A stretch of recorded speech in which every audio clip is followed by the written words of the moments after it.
Salut les gars et bienvenue dans une nouvelle vidéo. Aujourd'hui ou tout à l'heure aura lieu le troisième derby madrilène de la saison qui opposera cette équipe de l'Atlético au Real Madrid, comptant pour les huitièmes de finale de la Coupe du Roi. Et bien les gars, nous avons déjà vu le Real Madrid battre l'Atlético 3-1 lors du récent derby. Et bien aujourd'hui aura lieu le troisième derby. Rappelons que le premier derby a été gagné par cette équipe datée. C'était en La Liga. Et c'était même le seul match, ou bien c'est le seul match qu'a perdu le Real Madrid cette saison. C'est pour ça que je dis attention à cette équipe madrilène qui se déplace pour le Wanda Politano, le stade de l'Atlético Madrid.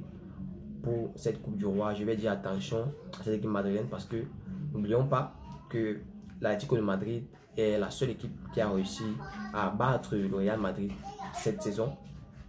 Je pense que le Real Madrid doit entrer dans ce match en force comme ils ont fait lors du match face au FC Barcelone en Coupe du Roi, lors de la finale qui a eu lieu dimanche passé face au FC Barcelone. Je pense que le Real Madrid doit entrer dans ce match en force et pourquoi pas faire comme lors du match face au Barça à la 10e minute. Le Real Madrid menait déjà le Barça 2-0, un doublé de Vinicius Junior. Je pense que le Real Madrid doit entrer en force dans ce match pour ne pas être surpris après par cette équipe d'Atlético Madrid qui sont prêts à tout pour cette victoire au Wanda Politano. Présentement, j'ai un nom qui m'est ici depuis quelques temps dans la tête. Il s'agit ici d'Arda Güler. Pour ceux qui ne savent pas, Arda Güler a rejoint le Real Madrid en début de saison pour une somme de 25 millions d'euros venant du Fenerbahçe en Turquie. Depuis lors, nous attendions tous un début d'Arda Güler qui, par peu de chance, n'a pas pu commencer. Il a même rechuté. Parce qu'il était blessé en début de saison, il a rechuté 2 fois avant décembre. Et le Real Madrid l'avait annoncé ce janvier. Et bien, comme promis, le Real on a déjà pu voir Arda Güler jouer à plusieurs reprises pour cette équipe madrilène. Maintenant, je vais vous demander de me donner vos avis concernant les performances d'Arda Güler que vous avez déjà pu voir jusqu'à présent. Donnez-moi vos avis concernant ces performances en commentaire. Personnellement, je vais donner mon avis concernant ce jeune joueur-là. Sachant qu'il est encore en convalescence dans ses premiers matchs qu'il joue avec le Real Madrid. On peut dire que ce sont ses matchs de recouvrement.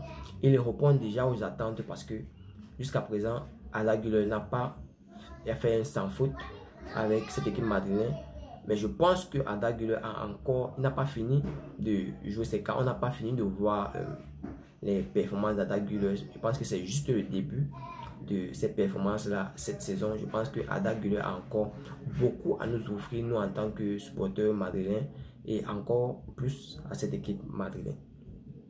Donnez-moi vos avis en commentaire concernant ce jeune joueur-là. Parce que depuis le début de cette année, j'ai pas pu poster, donc j'ai pas pu vous donner mes avis ou bien j'ai pas pu recueillir vos avis concernant ce jeune joueur-là, alors que c'est très important. Et bien, maintenant, je vais vous donner mon possible 11 de départ pour ce match qui opposera l'Atlético Madrid au Real Madrid, comptant pour les huitièmes de finale de la Coupe du Roi.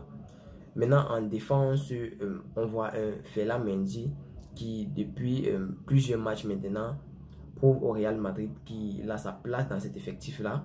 Je pense que le Real Madrid va encore laisser sa chance parce que il y avait quelques doutes concernant Ferland Mendy dans cette équipe madrilène.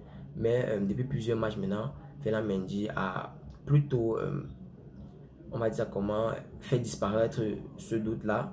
Mais dans la tête de l'entraîneur, parce que Carlo Ancelotti pense que le Real devrait garder Ferland Mendy.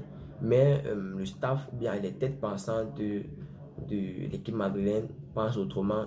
Ils restent fermes sur leur décision de vendre Ferland Mendy lors du prochain mercato.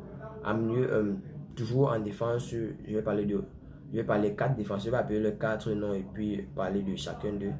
Je parle ici, il y a Mendy, Rudiger, Nacho et Carvajal. Rudiger qui jusqu'à présent est l'un des piliers de cette équipe madrilène, puisque quiconque Rudiger a joué plus de minutes que n'importe quel autre joueur dans cet effectif madrilène là.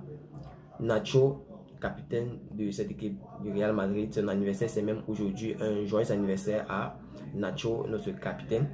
Et Carvajal en défense. En milieu de terrain, je vois un Jude Bellingham, Luka Modric, Aurélien Tchouaméni et Federico Valverde qui selon moi je pense ce milieu de terrain là serait excellent pour jouer face à l'équipe de l'Atlético de Madrid.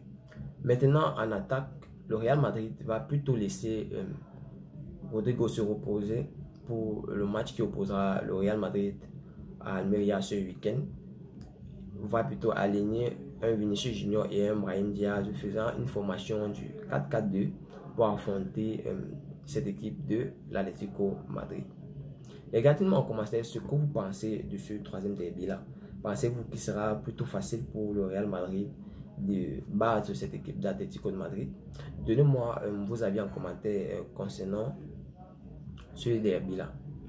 Et bien maintenant je vais parler ici de Aurélien Tchouaméni qui depuis son retour de blessure a mis les points sur les i et a fait comprendre au Real Madrid qu'il a bien sa place de titulaire dans cette équipe là, parce que notamment aujourd'hui on voit le Real Madrid laisser Toni Kroos et Eduardo Camavinga au repos pour aligner Modric et Aurélien Tchouaméni. Je pense que Aurélien Tchouaméni a mis les points sur les i depuis son retour de blessure pour faire comprendre à cette équipe madrilène là qu'il est très important dans cette équipe là. Federico Valverde qui reste l'un des pivots de ce milieu de terrain du Real Madrid, malgré le fait que cette saison il marque moins de buts que la saison dernière. Sa présence dans ce jeu du Real Madrid là est très importante et on peut le voir. Pour ceux qui suivent de très près les matchs du Real Madrid, vous connaissez l'importance de Federico Valverde dans l'entrejeu de cette équipe madrilène. Vinicius Junior, de retour de blessure cette année, a déjà fait comprendre qu'il est à son meilleur niveau en triplant face au FC Barcelone en finale de la Coupe d'Espagne dimanche. Je pense que ce soir, Vinicius Junior va encore nous montrer toutes ses couleurs face à l'Atlético de Madrid. Il va encore ce soir, comme face au match face au FC Barcelone en finale, briller. Je pense que Vinicius Junior aura au moins 2 buts ce soir. C'est ma pensée personnelle, mais vous pouvez me donner vos avis en commentaire. Maintenant, donnez-moi vos scores, vos possibles scores. Pensez-vous que... Donnez-moi les scores, vos prédictions concernant ce match-là qui aura lieu tout à l'heure, qui opposera le Real Madrid à l'Atlético de Madrid. Donnez-moi vos possibles prédictions en commentaire. Mais avant de terminer les gars, je vais vous demander de vous inscrire sur SBET en utilisant le code promo de la chaîne Actus Sport Live. Vous pouvez le voir sur la fiche là. Vous recevrez tous les nouveaux bonus SBET, commençant par les bonus sur vos premiers dépôts. Pour ceux qui ne savent pas comment le faire, vous pouvez juste me laisser un message en commentaire et puis je vais vous répondre. Et bien les gars, c'était tout pour cette vidéo. Si vous avez suivi cette vidéo jusqu'à la fin, merci. Laisse-moi un like, ça fait plaisir, c'est gratuit. Abonne-toi et active la cloche de notification pour ne manquer aucune de mes prochaines vidéos. C'était Wilfried pour vous, Actus Sport Live. On se voit tout à l'heure pour les commentaires ou bien mes avis d'après match. Après le match qui opposera, après le match de tout à l'heure là, je vais faire une vidéo pour vous donner mes avis concernant ce match là. Restez scotché sur la chaîne pour ne manquer aucune information. Ciao, bye bye, pour une prochaine vidéo.